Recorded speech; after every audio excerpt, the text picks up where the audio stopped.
Bosnia-Herzegovina atau Bosnia setelah terjadi invasi di Ukraina ada di antara dilema. Apakah bergabung dengan NATO atau masuk dalam aliansi Rusia?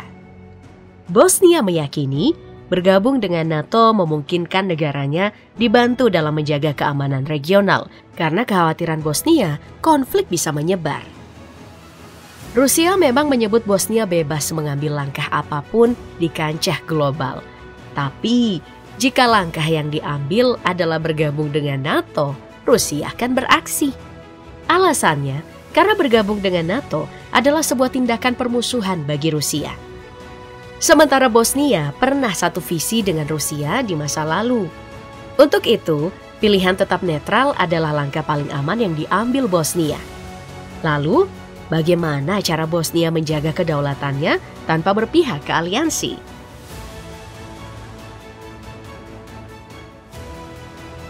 Kalau kita bicara tentang sejarahnya, bahkan sampai sekarang, ketakutan utama Bosnia adalah perang saudara, bukan serangan dari negara lain. Setelah runtuhnya komunis di Eropa Timur, Yugoslavia terpecah belah.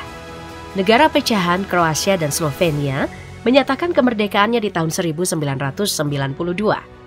Kemudian, Bosnia dan Herzegovina yang juga pecahan Yugoslavia lewat referendum juga menyatakan kemerdekaannya. Hal ini lalu ditentang oleh penduduk Serbia yang ingin menguasai semua wilayah ex-Yugoslavia. Orang Serbia Bosnia lalu memproklamasikan Republik Srpska dan berhasil menguasai 70% wilayah Bosnia dan Herzegovina. Etnis Serbia yang jadi mayoritas juga berusaha melenyapkan etnis Muslim dan Kroasia di Bosnia. Imbasnya, terjadilah pembantaian terbesar dalam sejarah yang jumlah korbannya hanya kalah dari Perang Dunia. Setelah perang yang berlarut-larut, perdamaian di antara ketiga kelompok, etnis Serbia, Muslim Bosnia, etnis Kroasia, berhasil dipaksakan oleh NATO. Di Bosnia, peran sejumlah kelompok paramiliter dan pertahanan sipil justru yang paling signifikan, bahkan sebelum Perang Bosnia terjadi.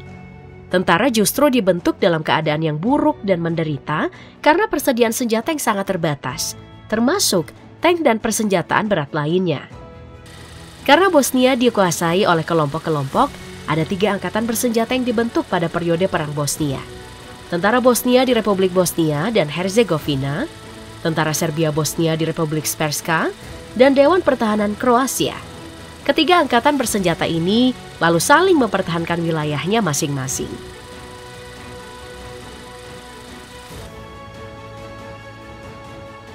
Ketiga pasukan bersenjata yang ada di Bosnia dan Herzegovina baru bisa bersatu secara resmi pada tahun 2005.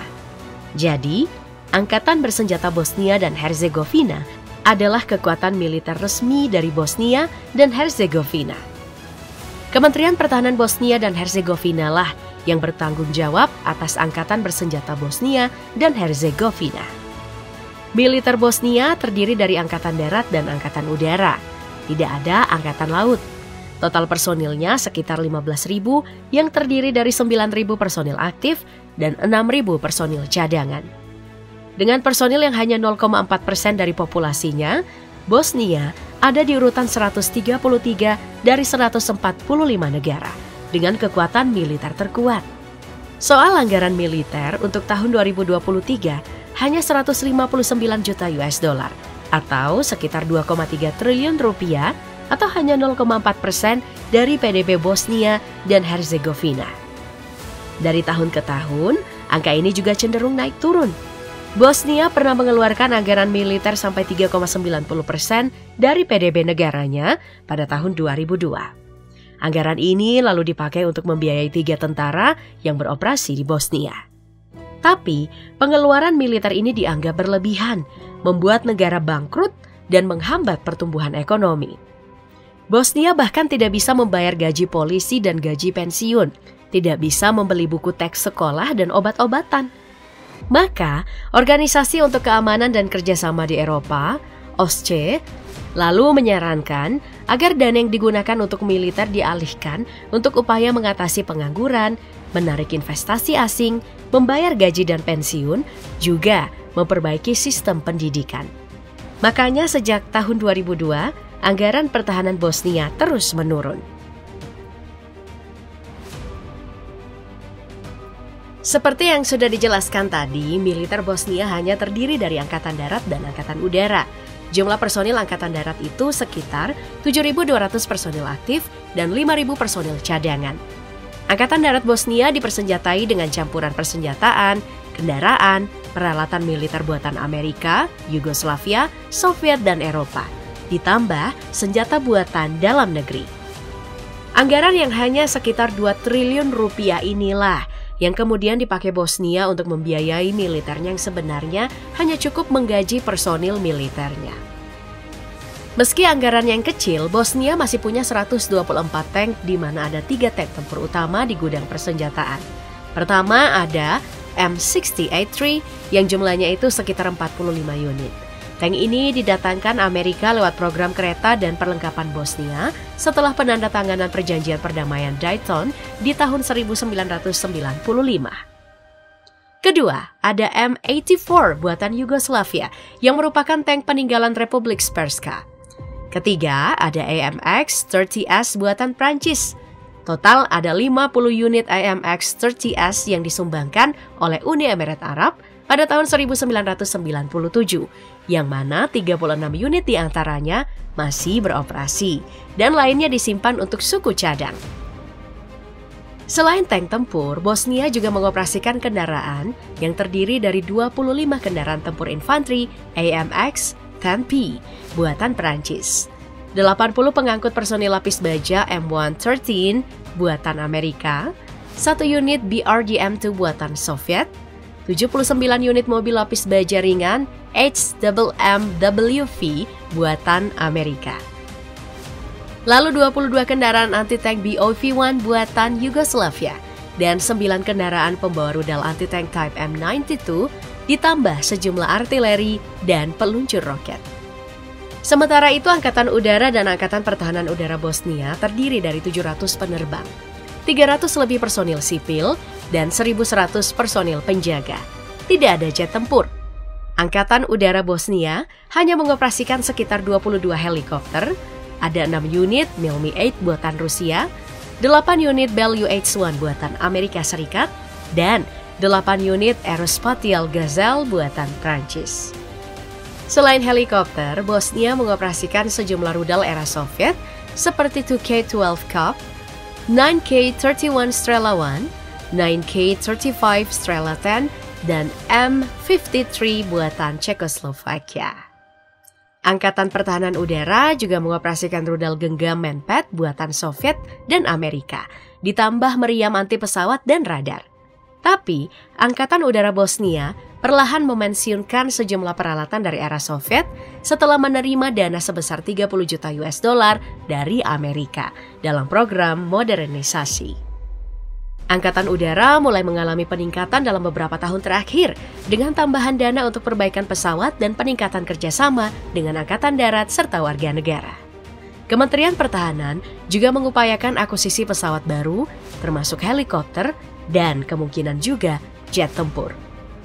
Bosnia mulai menjalankan program produksi dalam negeri untuk memastikan unit tentara dilengkapi dengan amunisi yang tepat, industri pertahanan. Dalam hal pengembangan persenjataan, Bosnia punya potensi untuk menjadi salah satu pemain kunci dalam sistem inovasi nasional. Dan jika berhasil, pengembangan nasional akan memberikan dampak positif yang signifikan terhadap kinerja perekonomian nasional. Meski militer Bosnia tergolong sederhana dalam hal perlengkapan, Kementerian Pertahanan aktif dalam melaksanakan misi bantuan internasional pertama bagi angkatan bersenjata dengan mendaftarkan militer untuk bertugas dalam misi perdamaian ISAF ke Afghanistan, Irak, dan Republik Demokratik Kongo pada tahun 2007. Termasuk dalam 10 negara teratas di dunia dengan jumlah penduduk yang sangat menurun yang menjadi masalah di Bosnia.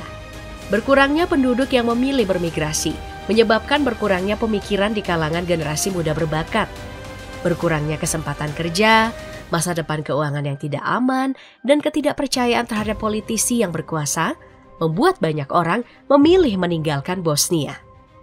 Korupsi yang mewabah juga menghambat pembangunan sosiopolitik dan ekonomi. Sistem pemerintahan negara yang rumit dipicu oleh lemahnya penegakan hukum, memperburuk korupsi dan kronisme baik di sektor publik maupun swasta. Kebijakan-kebijakan yang dibuat juga hanya menguntungkan mereka yang punya kekuasaan tertinggi. Bosnia juga merupakan salah satu negara termiskin di Eropa.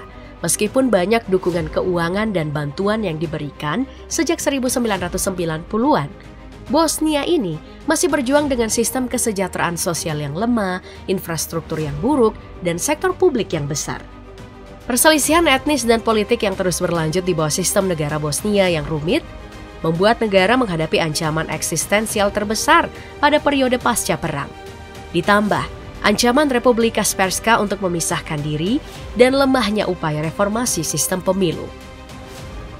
Sejak perjanjian Dayton pada tahun 1995, Bosnia dan Herzegovina telah menjadi arena kepentingan bagi negara-negara besar internasional seperti Uni Eropa, Amerika Serikat, dan Rusia.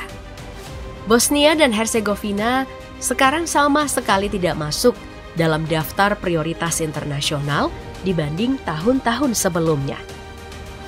Amerika Serikat juga tidak cukup terlibat ataupun ikut campur dalam urusan negara-negara sekutunya di Eropa. Sementara anggota Uni Eropa kelihatannya enggan menyambut Bosnia ke dalam kelompok mereka. Dan yang sekarang perlu dikhawatirkan oleh para aktor pemerintahan Bosnia adalah tawaran dukungan Rusia kepada Serbia Bosnia. Melihat ambisi Rusia di wilayah timur Ukraina dan Crimea, bukan tidak mungkin Moskow akan berkolaborasi dengan Serbia untuk memperluas pengaruh dan kendali mereka, sehingga memicu konflik baru di wilayah Bosnia dan Herzegovina.